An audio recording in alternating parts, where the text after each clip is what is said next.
tous le nom courant, mais le nom officiel de Taïwan, c'est République de Chine. Ah, bizarre, ça veut dire qu'il y a deux pays qui disent qu'ils sont la République de Chine. Il y en a une, c'est République de Chine tout court, donc ça c'est Taïwan. L'autre qui est la République populaire de Chine, d'où l'acronyme RPC qu'on voit parfois dans les publications. Donc deux gouvernements qui disent officiellement qu'ils sont la Chine. Oui, la dernière conférence, c'est Chine-Taïwan. Donc, ça reste quand même d'actualité aussi. On en parle un petit peu moins dans les nouvelles présentement, mais reste qu'il y a des tensions continuelles entre la Chine et Taïwan.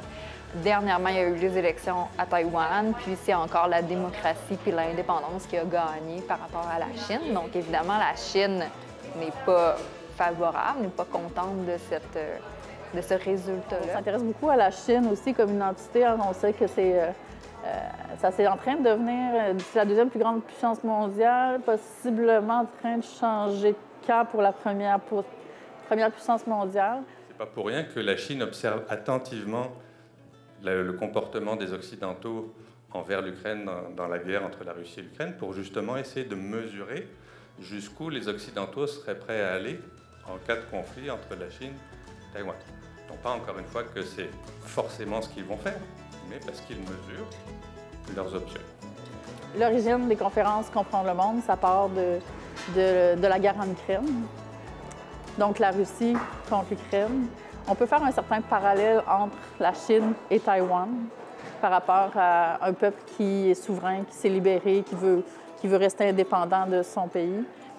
Et on va faire la lumière sur ces réalités-là.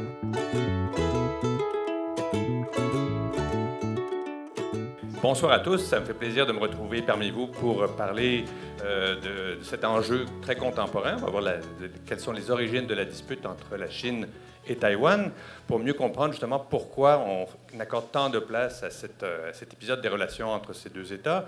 On va mieux comprendre aussi les enjeux de l'élection qui s'est passée récemment au mois de janvier, l'élection présidentielle à Taïwan. Comprendre aussi donc comment ça s'inscrit dans la trajectoire de la montée en puissance de la Chine, toute question qui effectivement gravite autour de cette crise des relations entre la Chine et Taïwan, dont on parle beaucoup dans les médias depuis quelques semaines. En fait, ce n'est pas si nouveau que ça. Et si vous réfléchissez bien, grattez un petit peu dans votre mémoire, vous allez sans doute vous souvenir que la visite de Nancy Pelosi, la présidente de la Chambre des représentants, il n'y a pas si longtemps à Taïwan, avait aussi suscité beaucoup de colère au sein du gouvernement chinois. En 1996, même chose, il y avait eu de la visite de parlementaires taïwanais aux États-Unis qui avait suscité énormément de frustration de la part de la Chine, qui avait lancé des missiles au-dessus de Taïwan en guise de représailles, qui avait obligé Washington à dépêcher des porte-avions dans le détroit de Taïwan. En 1958, je vais en parler tantôt, il y avait eu aussi des bombardements assez intenses de la Chine sur des îles occupées par Taïwan. Les États-Unis, là encore, avaient dû envoyer des porte-avions dans le détroit de Taïwan pour empêcher la crise de dégénérer. Bon, on pourrait comme ça multiplier les exemples. Tout ceci pour dire qu'en fait, ce n'est pas quelque chose de nouveau. La difficulté de la relation entre la Chine et Taïwan, c'est quelque chose qui remonte à la fin de la Seconde Guerre mondiale.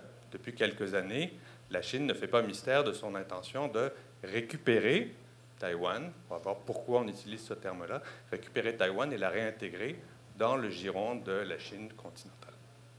Alors, d'où vient un petit peu cette chicane? C'est un petit peu l'objet de la présentation que je vais vous faire aujourd'hui. Alors, donc, parler de la situation actuelle, faire un petit peu le bilan de ce dont on va parler. On a un gouvernement à Taïwan qui est de facto indépendant. Tout le monde considère Taïwan comme un État souverain, qui est en butte aux pressions politiques de la Chine, qui lui dit de plus en plus, vous devriez à terme réintégrer la Chine. Qu'est-ce que ça veut dire, réintégrer la Chine? On a aussi à Taïwan un vif débat politique entre un parti indépendantiste qui a été reconduit au pouvoir, donc le DPP, Democratic Progressive Party, et des partisans du statu quo. On va voir quelle était la position de ces partisans du statu quo avant, pour savoir qu'il y a aussi tout un débat politique donc, au sein de l'arène politique à Taïwan, pour savoir quelle est la ligne politique que le gouvernement de Taïwan devrait se donner. Est-ce qu'on déclare l'indépendance ou pas? Là, vous allez me dire, mais quel est le sens de cette déclaration d'indépendance? Est-ce que Taïwan n'est pas déjà un État indépendant? On va voir justement qu'est-ce que ça recouvre. La Chine qui veut intégrer Taïwan, je le disais, en son sein. De plus en plus, on parle de 2049, qui est le centenaire de la prise du pouvoir par le Parti communiste en 1949. La Chine qui ne se fait pas mystère aussi d'envisager tous les moyens pour parvenir à cet objectif. Avant, c'était plus la séduction, essayer de convaincre Taïwan de l'opportunité de rejoindre pacifiquement la Chine. Là, Xi Jinping, donc le président chinois, dit de plus en plus que si ça ne marche pas par la séduction, ben, il n'écarte pas la possibilité de recourir à la force pour parvenir à ces moyens. La Chine prévient aussi qu'une déclaration d'indépendance de la part de Taïwan entraînerait automatiquement un conflit. Autrement dit, que si jamais le gouvernement taïwanais déclare son indépendance, ce sera un prétexte pour un conflit. Alors, qu'est-ce que ça signifie tout ça? Parce qu'évidemment, ça peut paraître, comme je le disais, un peu étrange qu'un gouvernement taïwanais qu'on considère comme indépendant, qu'il l'est de facto, puisque Taïwan a son armée, sa monnaie, sa politique étrangère. Comment est-ce qu'un gouvernement qui est apparemment indépendant envisage de déclarer son indépendance et pourquoi est-ce que ça gêne tellement le gouvernement chinois? Alors, d'abord, qu'est-ce que Taïwan? Alors, je vous pose la question, c'est quoi le titre officiel, le nom officiel de Taïwan? Est-ce qu'il y en a parmi vous qui savez? République de Chine. Donc, effectivement, ça permet déjà de commencer à mieux comprendre ce qui se passe. En fait, Taïwan, c'est juste le nom courant, mais le nom officiel de Taïwan, c'est République de Chine. Ah, bizarre, ça veut dire qu'il y a deux pays qui disent qu'ils sont la République de Chine. Il y en a une, c'est République de Chine tout court, donc ça c'est Taïwan.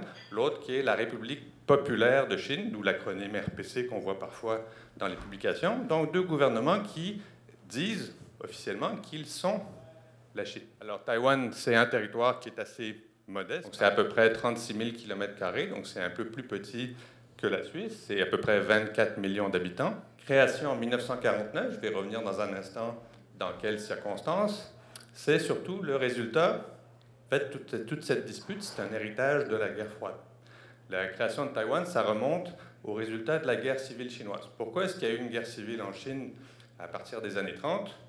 C'est parce que, bon, comme vous le savez, sans doute, la Chine, c'était un empire jusqu'en 1911. 1911, c'est la chute du régime impérial, avènement de la République. Sun Yat-sen, quelqu'un dont vous avez peut-être entendu parler, premier président de la République de Chine. Puis il y a un parti à partir des années 1920 qui prend peu à peu le pouvoir en Chine, qui est ce qu'on appelle le parti Kuomintang, le parti nationaliste, dirigé par Chiang Kai-shek, qui suscite de plus en plus, par ailleurs, l'opposition du Parti communiste. Et assez rapidement, les deux partis, donc les nationalistes, le Kuomintang au pouvoir en Chine et le Parti communiste de Mao Zedong, entrent en conflit, ce qui allume peu à peu la guerre civile qui va s'étendre de 1929 à peu près jusqu'en 1949, année où les communistes finissent par prendre le pouvoir à Pékin et où les débris de l'armée nationaliste se replient à Hainan et à Taïwan. Donc, effectivement, la création d'un gouvernement séparé, mais qui se réclame de la Chine à Taïwan, c'est en fait le gouvernement qui était au pouvoir en Chine jusqu'en 1949, qui, vaincu militairement dans le cadre de la guerre civile, s'est replié sous protection américaine à Taïwan. Donc c'est important aussi de garder à l'esprit qu'à l'époque, on est dans le cadre de la guerre froide.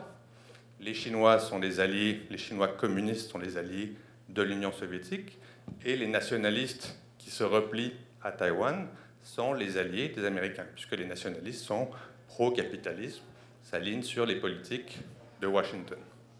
Donc, c'est ça qui explique cette dichotomie entre le pouvoir de la Chine communiste en Chine continentale, capitale Pékin, et le pouvoir du Kuomintang, Chine nationaliste, qui se replie à Taïwan après la défaite de 1949.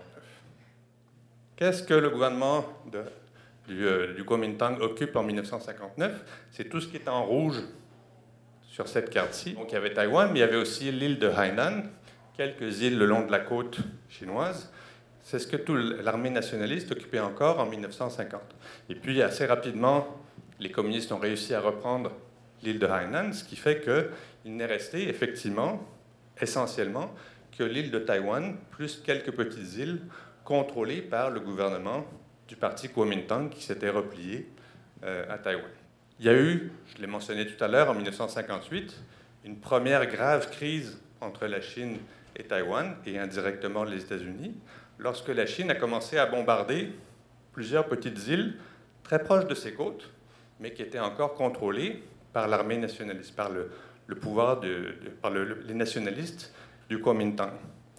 Ces petites îles, elles sont toujours contrôlées à l'heure actuelle par Taïwan, extrêmement proche des côtes, mais évidemment, c'est un enjeu de souveraineté assez délicat. En 1958, donc, pour manifester sa mauvaise humeur et tester la résolution du gouvernement et de Taïwan et des États-Unis à résister éventuellement à une reprise par la force de Taïwan, donc la Chine avait commencé à bombarder extrêmement sévèrement ces petites îles, ce qui avait déclenché la riposte des Américains qui avaient envoyé des porte-avions dans le détroit de Taïwan pour essayer de dissuader un petit peu la Chine communiste d'aller de l'avant avec sa tentative de reprise par la force de Taïwan. Donc on voit qu'à l'époque, effectivement, il y a vraiment une opposition extrêmement musclée entre le gouvernement de la Chine communiste, la Chine continentale, et le gouvernement de la Chine nationaliste, du Kuomintang, qui est réfugié à Taïwan, et qui ne se cache pas à l'époque de sa volonté, un jour, de récupérer toute la Chine, si jamais militairement c'était possible, à la faveur d'une invasion ou de la chute du régime communiste. Le gouvernement de Taïwan voulait effectivement récupérer le pouvoir sur l'ensemble de la Chine. Ceci dit, la Chine du Kuomintang, la Chine nationaliste, s'est retrouvée comme membre fondateur des Nations Unies, puisqu'elle faisait partie du camp des vainqueurs. En 1945, quand on prend fin à la Seconde Guerre mondiale, au pouvoir en Chine continentale, c'est toujours officiellement le parti du Kuomintang. Donc lorsque les alliés, les Américains, les Britanniques, les Français et l'Union soviétique ont commencé à préparer la création des Nations Unies, le système international post-Seconde Guerre mondiale, ils ont aussi invité leur allié en Asie, à savoir le parti du Kuomintang, donc le gouvernement nationaliste. C'est pourquoi, jusqu'en 1971, au Conseil de sécurité des Nations Unies, ce n'est pas la Chine de Pékin qui siégeait, c'est la Chine de Taïwan, qui était membre permanent du Conseil de sécurité, qui avait donc droit de veto, et qui représentait le gouvernement de la Chine. Puisque les deux partis, Chine communiste, Chine nationaliste, tous les deux disaient « c'est nous, le gouvernement légitime de la Chine. Et les autres, c'est des rebelles. » Donc Pékin disait « les rebelles, c'est le gouvernement du Kuomintang, réfugié à Taïwan. » Et le gouvernement taïwanais disait « la Chine, c'est nous, République de Chine. » Et les méchants rebelles, c'est les communistes qui sont installés au pouvoir à Pékin. Pendant longtemps, c'est la situation qui a prévalu. Et puis, ce qui a commencé à changer la donne, c'est que beaucoup de pays en voie de développement, ce qu'on appelait à l'époque le tiers-monde, dans une politique d'affirmation de la réalité qui ne voulait pas s'aligner ni sur l'Union soviétique ni sur les États-Unis, la doctrine des pays non alignés, de plus en plus, ils ont commencé à soutenir la Chine communiste, justement par opposition à Washington. C'était notamment le cas de l'Inde, mais aussi de beaucoup de pays d'Asie ou d'Afrique dans un mouvement de décolonisation. Donc, peu à peu, il y a eu de plus en plus de pression aux Nations Unies pour qu'on change le représentant du gouvernement de la Chine au Conseil de sécurité. L'argument étant, le gouvernement de Taïwan, c'est 20 millions d'habitants. Le gouvernement de la Chine, à l'époque, c'est 750-800 millions d'habitants. Qui est le plus légitime pour représenter la Chine? Taïwan, 20 millions d'habitants, ou la Chine communiste, peu importe les allégeances politiques, 850 millions d'habitants. Donc peu à peu, c'est cet argument qui a été mis de l'avant aux Assemblées générales des Nations Unies, jusqu'à un vote en 1971, où on a décidé effectivement d'expulser Taïwan du Conseil de sécurité et de la remplacer par la Chine populaire. Pourquoi on l'a expulsée? On ne l'a pas simplement démise de ses fonctions. Là aussi, c'est à cause de la relation que les deux entretiennent. Souvenez-vous, tant Taïwan que la Chine communiste estiment que c'est eux seuls les représentants du gouvernement de la Chine. Il ne peut pas y en avoir d'autres. Il y a une seule Chine. À la grande différence de, par exemple, ce qui existait en Allemagne, Allemagne divisée, comme vous le savez, pendant la guerre froide, Allemagne de l'Ouest, Allemagne de l'Est, les deux gouvernements allemands ne disaient pas « c'est nous le seul représentant du gouvernement allemand ». Il y avait deux gouvernements allemands qui se partageaient l'ancien territoire de l'Allemagne avant la Seconde Guerre mondiale. Et donc, ça permettait aux deux représentations allemandes, Ouest et Est, de siéger aux Nations Unies. Mais à partir du moment où, pour les Chinois, il y avait une seule Chine, donc un seul gouvernement légitime, bien évidemment, aux Nations Unies, on était aussi obligé de faire un choix. Qui est le gouvernement légitime de la Chine, puisque eux-mêmes, les Chinois, disent que c'est exclusif. C'est l'un ou l'autre, mais ça ne peut pas être les deux. Donc, à partir de 1971, à l'Assemblée générale des Nations unies, on vote pour expulser Taïwan, et c'est la Chine populaire donc, qui remplace Taïwan à partir de ce moment-là. Donc, c'est pour ça que la Chine communiste est présente au sein du Conseil de sécurité des Nations unies. À l'époque, évidemment, ça ne faisait pas l'affaire des États-Unis qui, souvenez-vous, on est toujours dans un contexte de guerre froide, soutenaient Taïwan, Chine nationaliste, contre la Chine communiste, alliée de l'Union soviétique. Donc voici une carte qui résume un petit peu l'évolution de ce que je viens de vous dire, où on voit la série chronologique d'évolution des pays qui reconnaissent Taïwan comme seul représentant de la Chine. Donc en bleu, c'est les pays qui reconnaissent Taïwan, donc qui entretiennent des relations diplomatiques avec Taïwan, et en rouge, donc tous ceux qui entretiennent des relations diplomatiques avec la Chine communiste, la Chine continentale de Pékin. On voit très clairement, effectivement, qu'à partir de 1960, jusque dans 1971, commence l'allégeance de nombreux pays, des pays en développement, commence à changer. Donc en 1971, il y a le vote à l'Assemblée générale des Nations unies dont je viens de vous parler, et depuis, le mouvement de repli ne s'est pas arrêté. Malgré le fait que Taïwan ait été expulsé, la Chine populaire, la Chine communiste, continue de faire pression sur beaucoup de pays pour qu'ils changent leur allégeance diplomatique. Autrement dit, qu'ils ne reconnaissent plus Taïwan comme le seul gouvernement de la Chine, mais qu'ils reconnaissent la Chine communiste comme le seul gouvernement chinois. Donc on voit qu'effectivement, à l'heure actuelle, il n'y a plus beaucoup de pays qui reconnaissent Taïwan comme le seul gouvernement de la Chine. Est-ce qu'il y a une ambassade du Canada à Taïwan? Je n'ai pas entendu? Non, il n'y en a pas, précisément. On le voit sur la carte, vous avez un élément de réponse, mais je vous confirme que c'est la réalité. Pourquoi? Non pas que le Canada n'entretienne pas de relations cordiales avec Taïwan, mais c'est parce que le Canada a fait le même choix que beaucoup d'autres pays, savoir quel est le gouvernement légitime de la Chine. On a choisi, à l'époque c'était Pierre Trudeau qui était Premier ministre, on a choisi de reconnaître la Chine communiste comme seul représentant de la Chine. Et donc, on a dû cesser les relations diplomatiques officielles avec Taïwan. Il y a un bureau de liaison qui s'occupe théoriquement que des affaires commerciales qui représente les intérêts du Canada et qui agit officieusement comme ambassadeur, de même que le bureau de liaison de Taïwan à Ottawa agit officieusement comme ambassadeur, mais il ne peut pas avoir le titre d'ambassadeur puisque, officiellement, le Canada ne reconnaît pas Taïwan comme un État souverain.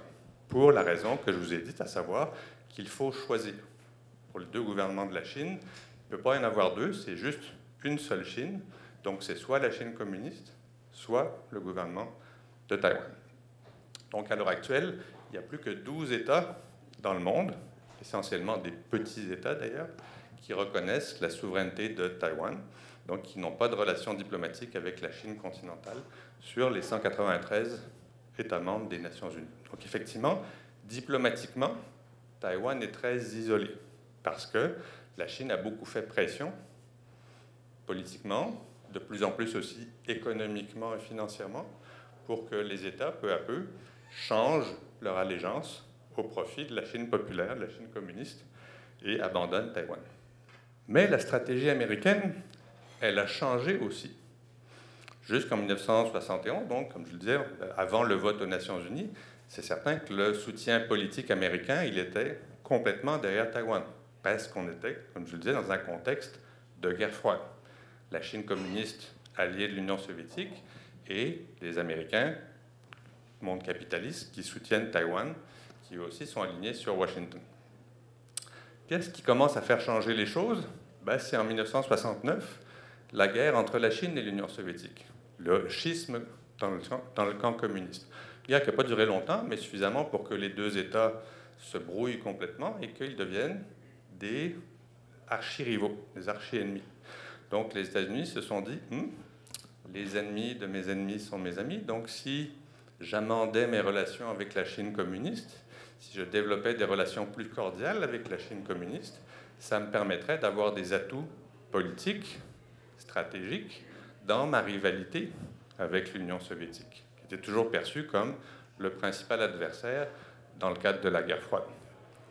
Donc peu à peu, ce qu'on observe, c'est une évolution politique des États-Unis qui vont les éloigner peu à peu de Taïwan pour les amener à se rapprocher de la Chine communiste, par opportunisme politique, voyant la Chine communiste comme un pion qu'on pouvait utiliser dans la rivalité contre l'Union soviétique. La Chine, évidemment, est fidèle à sa ligne politique.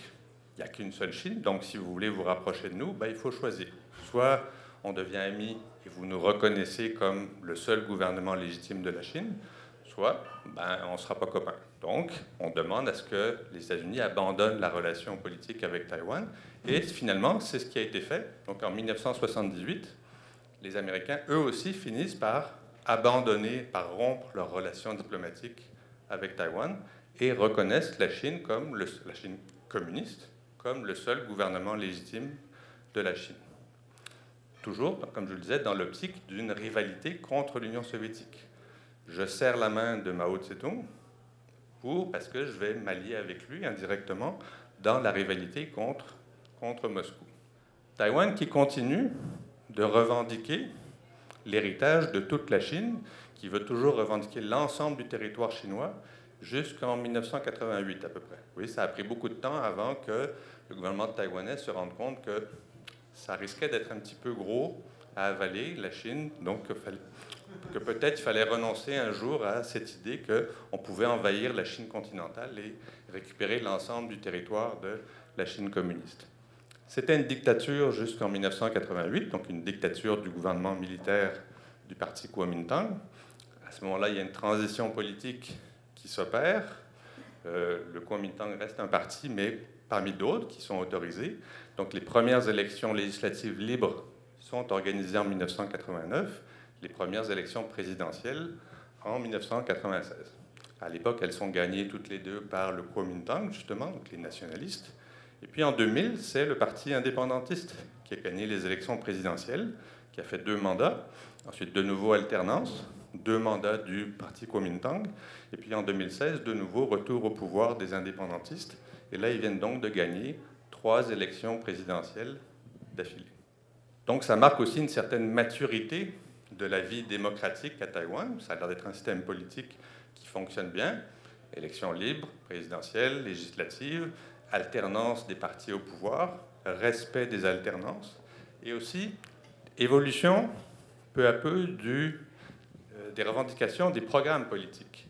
Donc Taïwan, comme je le disais tout à l'heure, qui est indépendante de facto, puisqu'elle a son armée, sa monnaie, qu'elle décide elle-même ses politiques domestiques et étrangères, n'a pendant longtemps pas renoncé au principe d'une seule Chine. Finalement, elle va renoncer à l'idée de reconquérir la Chine, qu'elle l'abandonne à partir de 1988, mais elle demeure pour le moment fidèle au principe qu'il n'y a qu'une seule Chine. Et donc on est obligé de faire un choix. Si c'est la Chine communiste qui est représentante de la Chine, soit, ça ne fait pas notre affaire, mais on est obligé de composer avec la réalité. Pourquoi est-ce que donc on adhère encore à l'idée qu'il y a une seule Chine? C'est ça qui empêche Taïwan de déclarer son indépendance. Elle pourrait très bien dire, puisque je suis indépendante de facto, j'assume le fait que je suis indépendante et je deviens un État. Ce faisant, ça voudrait dire que Taïwan n'est plus le gouvernement légitime de la Chine. Ce qui pour le moment est encore assez difficile politiquement pour 2 partis politiques à Taïwan. Les indépendantistes seraient prêts à franchir ce cap en disant, après tout, c'est une fiction de dire qu'on est le gouvernement de la Chine. On est le gouvernement de Taïwan. Pendant longtemps, on a voulu reprendre la Chine. Là, on s'est rendu compte que ce n'était pas possible.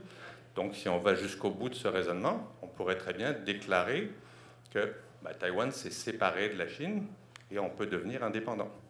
Mais c'est tabou, évidemment, encore pour 2 partis politiques, et surtout, c'est tabou pour la Chine communiste. On peut tolérer que Taïwan soit une province rebelle, c'est encore plus difficile d'admettre qu'elle est devenue indépendante, donc qu'elle ne veut même pas réintégrer la Chine. Dans ce contexte d'évolution, donc peu à peu, de la vie politique à Taïwan, qu'est-ce qu'elle veut, la Chine communiste. À partir de maintenant, je vais parler de Taïwan pour parler donc de la République de Chine. Et la Chine, c'est sous-entendu la Chine communiste. Donc à partir de 1979, la Chine fait de plus en plus pression pour récupérer des territoires qu'elle estime avoir perdus, soit à la faveur de la guerre civile, Taïwan, soit à la faveur de la pression des puissances coloniales. On pense par exemple à Hong Kong, prise par les Britanniques, à Macao, prise par les Portugais au XVIIe siècle. Donc ces territoires qu'on estime revenir de droit à la Chine, on fait de plus en plus pression pour qu'ils soient réintégrés. Avec les Britanniques, comme vous le savez, et les Portugais, on négocie. Donc les Britanniques acceptent en 1984 de rendre Hong Kong, qui est rétrocédé en 1997, et les Portugais acceptent de rétrocéder Macao, qui est rétrocédé, rendu en 1999. Bon, forte de ce succès politique, la Chine développe l'idée, on peut très bien développer un système politique avec ce qu'on appelle un État de système. On voit qu'on peut tolérer que Taïwan soit autonome, tant et aussi longtemps qu'on entretient la fiction qu'il n'y a qu'une seule Chine. Ça, la Chine, à l'époque, était capable de vivre avec. Elle s'en sert même pour développer l'idée, pour essayer de séduire Taïwan, comme on l'a fait pour Hong Kong. Je reviens dans un instant sur l'évolution plus récente. Mais quand on a réintégré Hong Kong, c'était contre la promesse qu'on allait respecter la démocratie à Hong Kong, qu'on allait respecter le système législatif hérité des Britanniques. Donc, un État, deux systèmes politiques et administratifs. C'est donc ce que les Chinois proposent aussi aux Taïwanais. Si vous réintégrez pacifiquement la Chine, promis, vous allez garder la démocratie, vous allez garder le système politique taïwanais, vous allez garder l'économie capitaliste, vous allez garder tout, finalement, ce qui fait votre vie quotidienne. Simplement, vous allez être officiellement intégré politiquement à la Chine. Et donc Deng Xiaoping, à l'époque donc le président de la Chine, avait fait cette proposition officiellement à Taïwan. En 1992, on avait même commencé à négocier, on avait signé un consensus entre le Kuomintang, au parti donc en pouvoir à Taïwan, et la République populaire de Chine, reconnaissant donc l'existence d'une seule Chine. C'était un petit peu ambigu, c'était une première étape pour essayer de commencer à se parler. Qu'est-ce que ça signifie, une seule Chine? C'est laquelle, finalement? La République populaire ou c'est la République de Chine de Taïwan? Donc les deux partis, évidemment, pensaient que c'est nous, la Chine.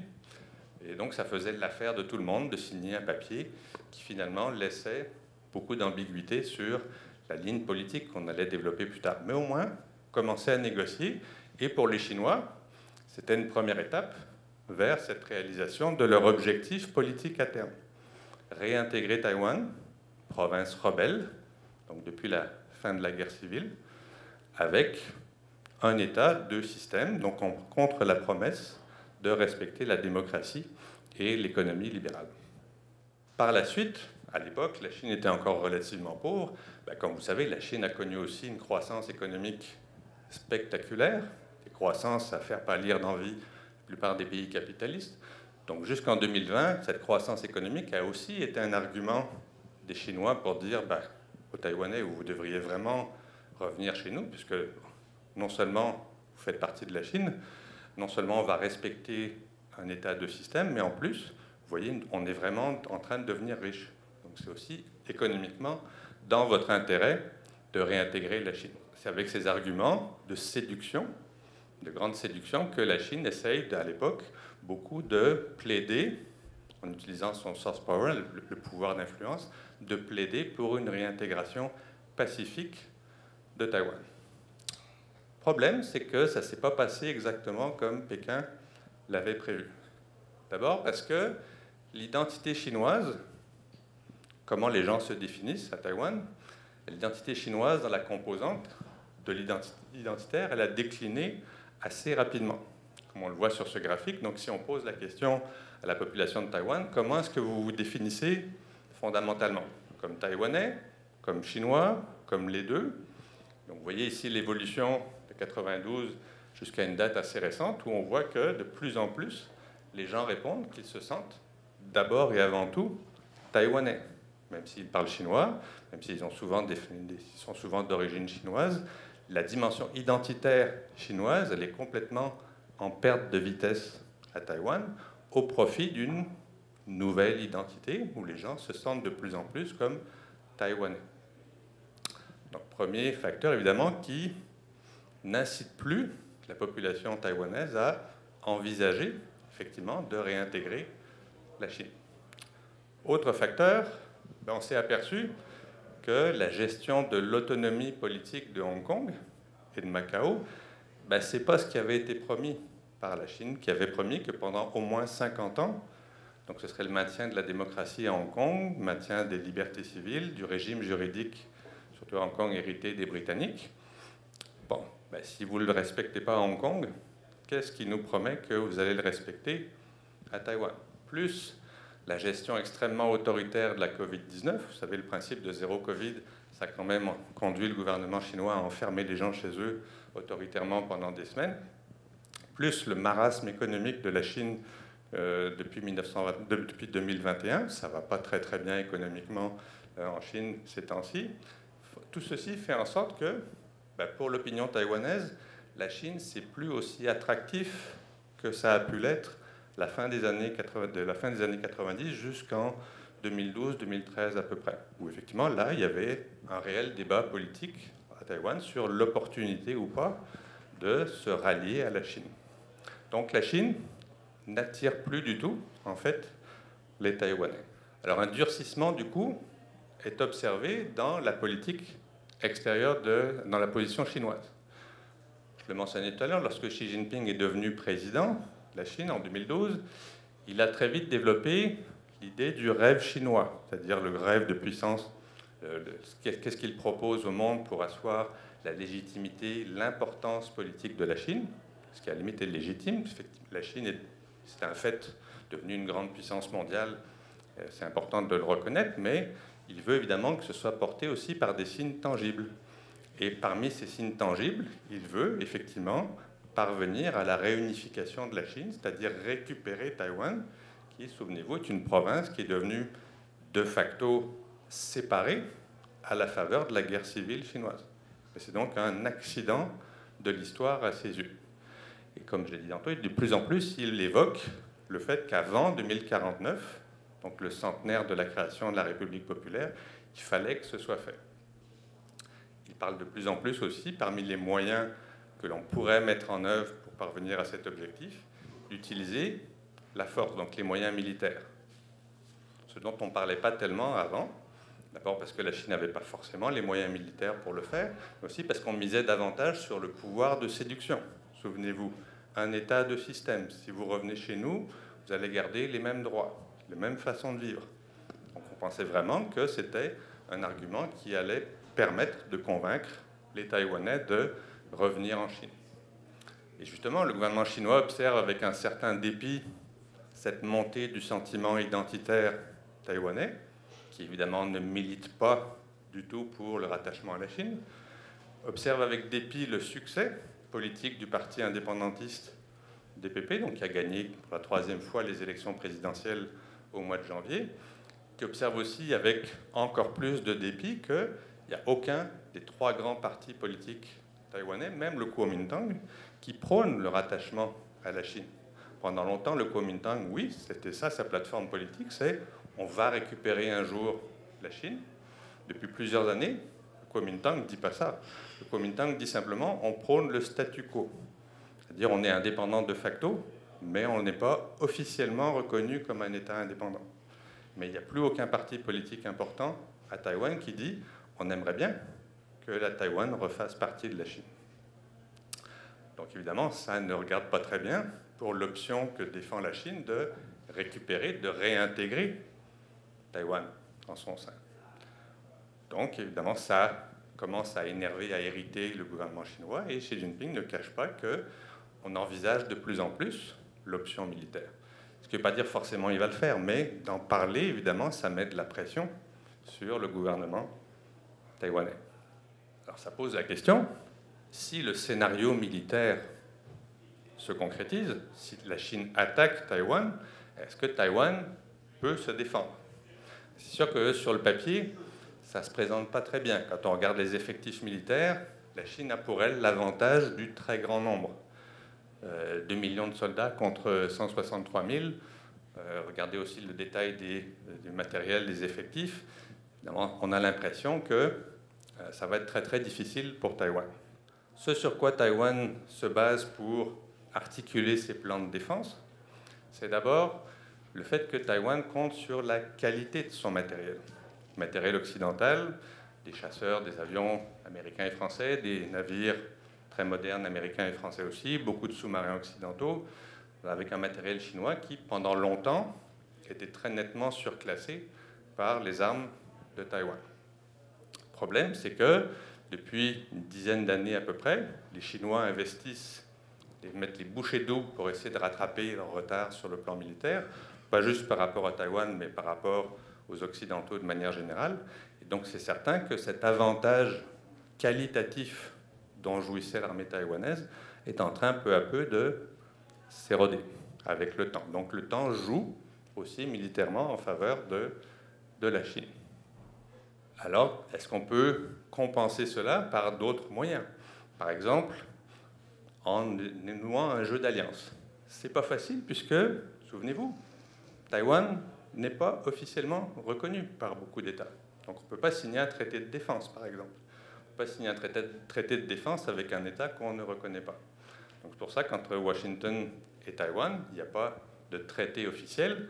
Par contre, il y a une loi américaine sur la vente d'armes à Taïwan, qui déplaît beaucoup à la Chine d'ailleurs, qui agit implicitement comme signale que, aux yeux de Washington, l'intégrité territoriale de Taïwan est importante et ça laisse entendre, mais c'est non officiel, que les États-Unis pourraient intervenir effectivement en cas d'attaque de la Chine contre Taïwan. Donc il y a des assurances politiques que, ne vous inquiétez pas, on envisage sérieusement, ils n'ont pas dit que c'est certain qu'ils le feraient, mais on envisage très sérieusement d'intervenir si jamais Taïwan est attaqué. Il y a aussi une évolution chez les voisins asiatiques de Taïwan. De plus en plus, le gouvernement japonais, qui pendant longtemps se réfugiait dans une prudente neutralité, de plus en plus, il estime que si jamais Taïwan est attaqué, il n'aura pas trop le choix que d'intervenir aussi. Même chose pour la Corée du Sud, même chose pour l'Australie, même chose pour des pays aussi éloignés que la France. Donc on voit qu'il y a une évolution dans la réflexion stratégique de beaucoup d'États qui se disent si jamais, par malheur, la Chine décide d'attaquer Taïwan, qu'est-ce qu'on va être obligé de faire pour défendre nos intérêts sur le long terme? Et de plus en plus, donc, il y a des États qui se disent on n'aura peut-être pas trop le choix que d'entrer en guerre. Ce que voyons, quelle est la stratégie chinoise pour s'adapter à cette évolution? C'est de miser sur la rapidité, une attaque massive pour, d'une part, saturer les défenses taïwanaises, qui sont extrêmement retranchées dans des fortifications construites un peu partout dans l'île, et pour dissuader les gouvernements alliés et leurs opinions publiques d'intervenir. Autrement dit, les mettre devant le fait accompli, obtenir la victoire en 2 semaines, pour envoyer le message finalement aux Américains, aux Japonais, aux Coréens, etc. Ça ne sert à rien que vous entriez en guerre, puisque c'est déjà fini sur le terrain. C'est un petit peu la stratégie de la Russie avec l'Ukraine aussi, obtenir une victoire rapide pour dissuader les Occidentaux d'intervenir. Bon, ça ne s'est pas passé comme prévu. Ce n'est pas pour rien que la Chine observe attentivement le comportement des Occidentaux envers l'Ukraine dans la guerre entre la Russie et l'Ukraine pour justement essayer de mesurer jusqu'où les Occidentaux seraient prêts à aller en cas de conflit entre la Chine et Taïwan. Non pas encore une fois que c'est forcément ce qu'ils vont faire, mais parce qu'ils mesurent leurs options. Par ailleurs, est-ce que l'opinion taïwanaise, justement, est-ce qu'elle est résiliente? Est-ce qu'en cas de conflit, elle va se ranger derrière le gouvernement pour défendre sa souveraineté ou pas? Là aussi, le gouvernement de la Chine communiste compte beaucoup sur une attaque rapide pour dissuader l'opinion de mener une guerre longue, pour les inciter au contraire à se rendre rapidement. Alors, la plupart des Taïwanais, d'après beaucoup de sondages qui sont publiés les uns après les autres, pensent qu'il n'y aura pas vraiment de conflit. Donc tout se passe comme si on ne pensait pas que ce soit vraiment possible que la Chine passe à l'attaque, que la Chine se décide à envahir militairement l'île de Taïwan. non pas que une partie de l'opinion publique ne l'envisage pas, mais dans leur grande majorité, on pense que c'est assez peu vraisemblable. Par contre, quelle serait l'attitude des Taïwanais en cas de déclenchement du conflit? Là, les sondages sont assez contradictoires, donc c'est assez difficile d'avoir un portrait fidèle de l'opinion, puisque selon les questions qui sont posées, on obtient des réponses qui ne sont pas nécessairement convergentes. Il y a une partie, donc ça dépendrait vraisemblablement du contexte militaire et politique. Il y a une bonne partie de l'opinion publique qui se dit, si ça commence, si d'entrée de jeu ça tourne mal, est-ce que ça vaut la peine de, en gros, tous mourir pour la démocratie et l'indépendance? C'est ce qui ressort d'un certain nombre de sondages, mais en même temps, il y a d'autres sondages qui disent que oui, on a aussi envie de se défendre, et on observe aussi qu'il y a une partie minoritaire, ça, mais une partie des jeunes qui participent à des entraînements de milices, donc qui participent à des entraînements volontaires militaires pour être en mesure de résister au cas où il y aurait une attaque de la part de la Chine. Donc des éléments qui sont un peu contradictoires, ce qui fait que c'est assez difficile de lire quelle serait la réaction de l'opinion publique taïwanaise en cas de déclenchement d'un conflit. Alors quel est l'enjeu aussi pour les alliés, entre guillemets, puisque ce n'est pas formel comme je le disais tout à l'heure, des enjeux d'abord économiques pour les Occidentaux. C'est très important de maintenir une certaine autonomie de Taïwan, ne serait-ce qu'à cause de la dépendance dans le domaine de l'électronique, aussi le fait qu'il y a des relations économiques très importantes entre Taïwan et beaucoup de pays, mais surtout, ne serait-ce que sur le plan stratégique des semi-conducteurs, il y a 65% des semi-conducteurs dans l'industrie électronique dans le monde qui sont produits à Taïwan. Si Taïwan est intégré militairement à la Chine, ça veut dire que la Chine va contrôler 70% de la production des semi-conducteurs. Est-ce que ça donne des cauchemars à Washington? Clairement oui. Ce n'est pas une option qu'on envisage très sereinement de se dire que 70% des semi-conducteurs seront produits en Chine. Sur le plan politique aussi, si jamais les États-Unis n'interviennent pas dans un conflit militaire, ça suppose aussi une très grande perte de crédibilité politique et militaire pour Washington. On laisse entendre qu'on ne va pas laisser Taïwan, qu'on ne va pas laisser tomber Taïwan, qu'on va la défendre. Puis si jamais la guerre éclate, on n'intervient pas. Ça veut dire que votre parole n'a pas beaucoup de poids finalement, que la perspective d'une défense militaire de la part d'un allié comme Washington n'a pas beaucoup de crédibilité. A contrario, c'est sûr que la perspective d'une victoire chinoise dérange aussi beaucoup à Washington parce que ça veut dire que ça viendrait confirmer l'ascendant politique et militaire de la puissance chinoise qui, de facto, deviendrait un petit peu la première puissance mondiale.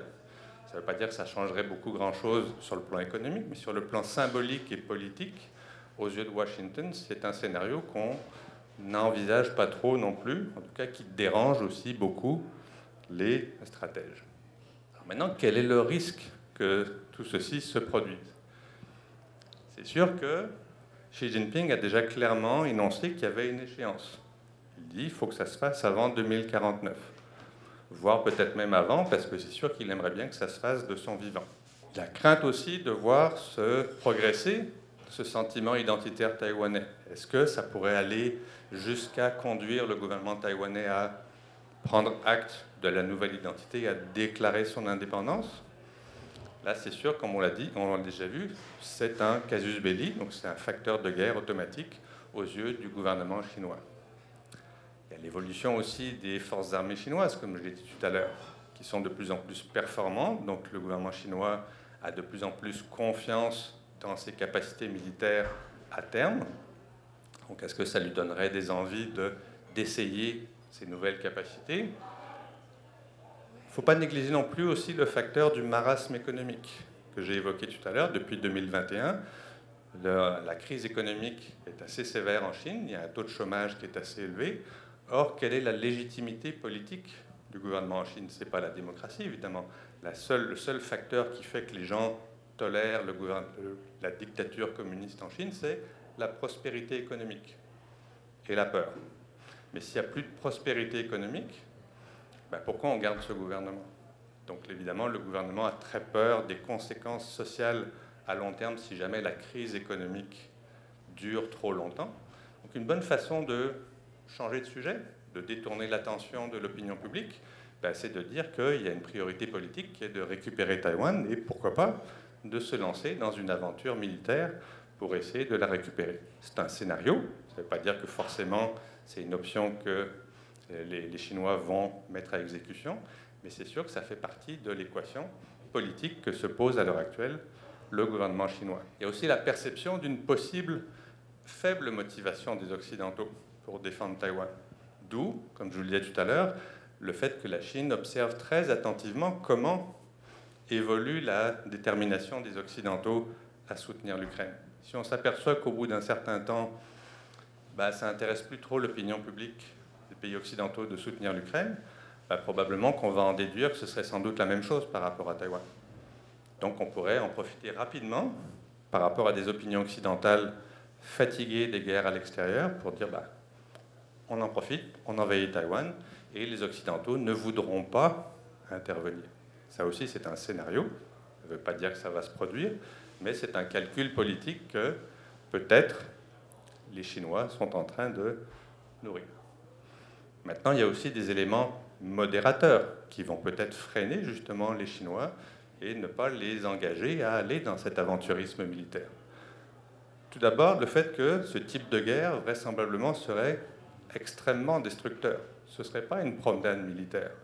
Vraisemblablement, Taïwan serait complètement détruite, mais vraisemblablement aussi une bonne partie de la Chine, puisque si jamais les Américains et les alliés comme les Japonais, les Coréens, les Australiens, etc., interviennent, ça risque d'être assez féroce, assez destructeur, et donc ça va aussi ravager pendant plusieurs décennies l'économie chinoise du fait des séquelles du conflit. Est-ce que le gouvernement chinois a vraiment envie de ce scénario? Évidemment, on n'est pas encore dans un scénario de type nucléaire, on parle simplement d'une guerre conventionnelle.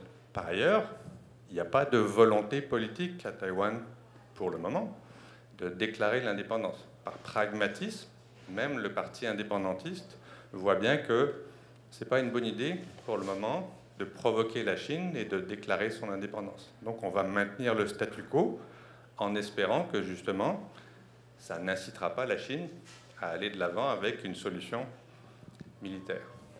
Il y a aussi justement l'affirmation de plus en plus précise de la part d'alliés de facto, je parlais du Japon, de la Corée, de l'Australie, à dire qu'en cas de conflit, vraisemblablement, on interviendrait. Donc ça, c'est l'effet dissuasif de l'évolution de la posture d'autres puissances régionales. Est-ce que ça pourrait suffire pour convaincre la Chine que l'enjeu n'en vaut pas la chandelle? C'est beaucoup trop risqué de s'engager sur le terrain d'une aventure militaire. C'est ce que beaucoup d'observateurs espèrent. Et enfin, il y a aussi le manque d'expérience de l'armée chinoise. Elle est de plus en plus performante sur le papier, avec des armes de plus en plus sophistiquées, mais ça fait très très longtemps que l'armée chinoise n'a pas connu de conflit. La dernière fois, c'était en 1979 contre le Vietnam. Ça ne s'est pas vraiment soldé à l'avantage de la Chine d'ailleurs, puisqu'elle s'est pris une raclée. Donc, c'est certain que sur le papier, la Chine est de plus en plus efficace sur le plan militaire, mais on ne sait pas opérationnellement comment elle pourrait se comporter face à des armées occidentales qui ont eu d'autres occasions de tester l'efficacité de leur système, de leur chaîne de commandement. Donc, peut-être que ça pourrait aussi jouer dans les critères de décision au sein du gouvernement chinois. Donc, tout ceci pour dire que, oui, c'est sûr que le temps joue en faveur de la Chine, qu'il y a beaucoup de pression politique que les Chinois se sont eux-mêmes mises, avec cette échéance de 2049 qui sont un petit peu inquiétantes, mais on voit aussi que le pire n'est pas certain, puisqu'il y a aussi des facteurs qui laissent clairement entendre aux Chinois que ça risque d'être extrêmement sanglant. Est-ce que ça vaut la peine? À ce moment-là, c'est une question de choix politique. Et comme disait un chanteur que vous connaissez bien, on espère que les Chinois aiment leurs enfants. Comme disait Sting à propos des Soviétiques à l'époque, parce qu'effectivement, la principale menace dans ce type de conflit, comme j'ai dit tout à l'heure, c'est que ça risque d'être un conflit extrêmement meurtrier pour, évidemment, récupérer l'île de Taïwan, pour régler les séquelles d'un conflit qui, finalement, remonte d'un héritage de la guerre froide qui a commencé en 1949. On a vu que les Taïwanais se sentaient en fait, de moins en moins chinois, mais en même temps qu'ils ne seraient pas prêts à mourir pour la démocratie. Je me demandais, est-ce qu'on a un peu un coup de sonde aussi similaire du côté de la Chine? C'est-à-dire, tu sais, c'est pas un peuple non plus qui est reconnu. Tu sais, c'est un peuple, à la base, les Chinois, de commerçants. C'est pas un peuple qui est tellement guerrier dans sa tradition. Est-ce que, puis là, vous me direz que la question est peut-être, dans une dictature, évidemment, ça a peut-être moins de poids que dans une démocratie, mais est-ce que dans la population chinoise ou dans la culture chinoise, l'idée d'envahir ou de... comment... Est-ce qu'on a une idée de ça? Comment ça peut être perçu? Est-ce que c'est vraiment réaliste culturellement parlant? Alors, on met beaucoup de l'avant le fait que les Chinois seraient pacifistes, des commerçants et donc peu enclins à la chose militaire. C'est probablement vrai d'une bonne partie de la population.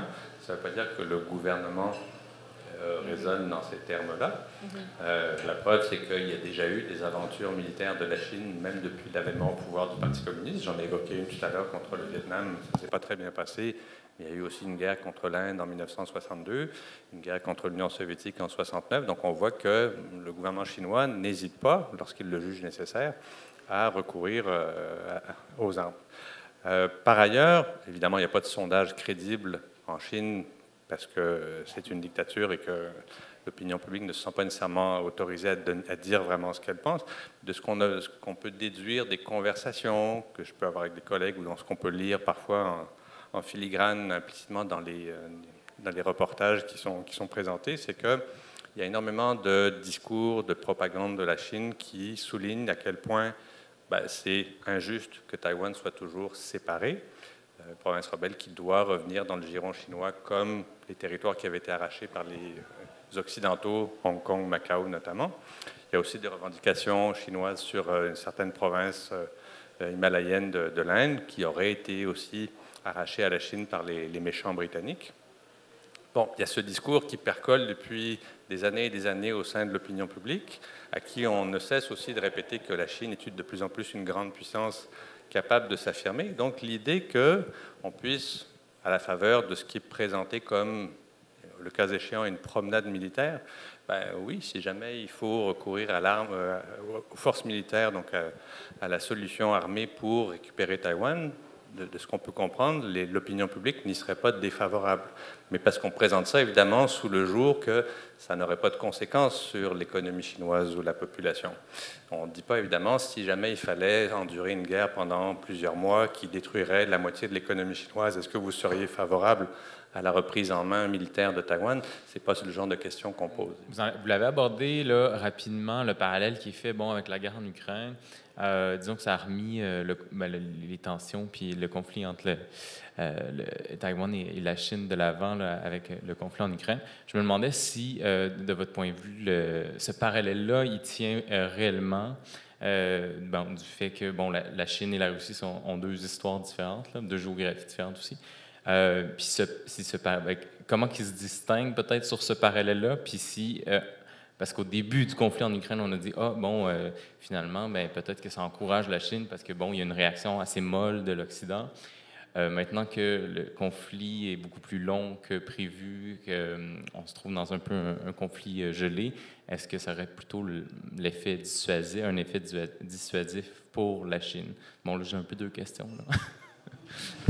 Alors, quant à la comparabilité des deux conflits, évidemment, ce sont deux scénario, la guerre réelle entre la Russie et l'Ukraine et le scénario possible d'un conflit entre la Chine et Taïwan, c'est sûr que la comparaison ne peut pas se faire point par point parce que ce n'est pas les mêmes protagonistes, ce n'est pas du tout la même histoire.